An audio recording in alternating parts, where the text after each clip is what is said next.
पंचायत समितीचे बांधकाम विभाग आणि वन विभागाकडून गावकऱ्यांना नाहक त्रास।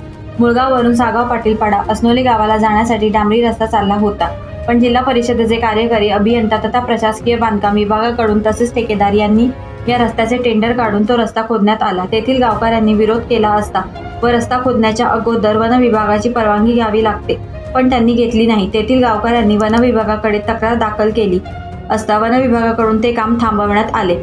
हा रस्ता कमीत कमी 300 ते 500 मीटरपर्यंत खोदण्यात आला। वन विभागाचे अधिकारी व कर्मचारी यांना हा सिमेंट काँक्रिटीकरण रस्त्याचे बांधकाम चालू आहे, त्यावेळी वन विभागाने हे बांधकाम तेव्हाच का थांबवले नाही, याचा अर्थ काय गावकऱ्यांनी समजावा। ज्यावेळी गावकरी तक्रारी करायला आल्यावरच का कारवाई होते। आता गावकरी यांनी कोणाकडे दाद मागावी। हा रस्ता अर्धवट खोदल्यामुळे ये जा करणाऱ्यासाठी गावकऱ्यांना त्रास होत आहे।